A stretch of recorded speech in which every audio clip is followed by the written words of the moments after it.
And today on Have a Knife Day, we're here to talk about the knife that I purchased while I was at the second annual James Black Bowie Heritage Festival, located in historic Washington, Arkansas, home of James Black, who made a Bowie knife for Jim Bowie.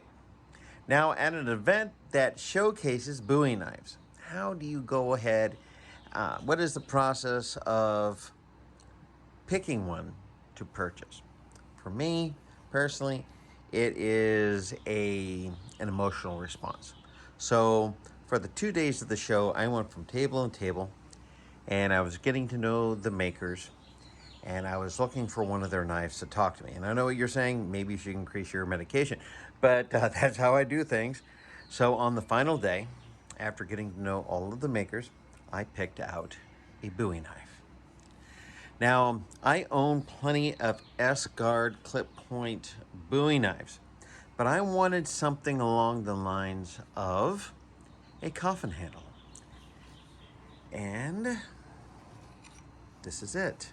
So what I got out of this is a little bit bigger version of the James Black Kerrigan, if I'm not mistaken, Bowie knife.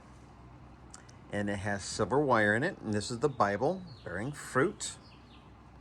Check out the little brass pins, the guard, the fit in the hand. So this hole is meant for when you cast shot for the black powder rifles of the day. You would end up with a little nipple at the end of the process. Apparently, we're going to put the nipple into the hole and then snap it off, and this would save the edge of your knife. But I wanted something that would, truly represent the guardless coffin handle Bowie knives of that age, and of course of James Black. So going from this table, we're going to be going over to the video I did with Mark Kahil of 310 Forge, and we're going to let him explain the why behind this knife. Thank you so much, and have a knife day. So I go to a lot of shows. I don't always buy something, but today I am.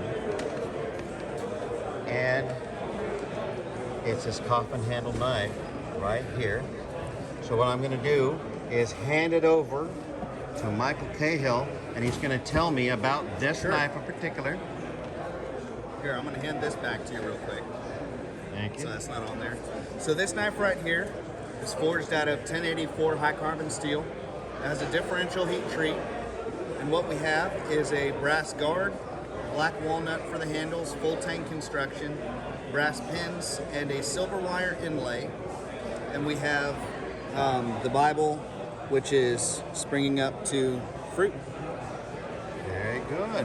This knife right here, I designed it to be just a little bit bigger than the Kerrigan Bowie size, because I felt like the Kerrigan Bowie was just a little bit small. It's a nice EDC style knife. It's a nice smaller knife. But if you wanted a knife as a weapon, then having a 7-inch blade is a little bit better. We also have the addition of a sprue cutter.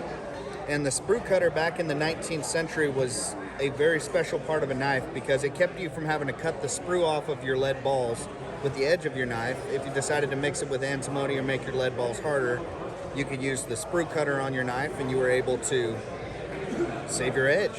And that was an essential part because we didn't have cartridge pistols back in the day.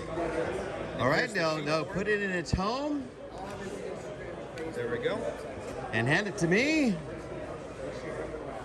And now through the magic of the video, a hand will come out and I'll shake your hand. And thank you so much. Thank you. And, I appreciate it. And have a nice day. We will send parachutes on the guns of the forces. Get ready. Airborne from skies of blue. Get in the glow.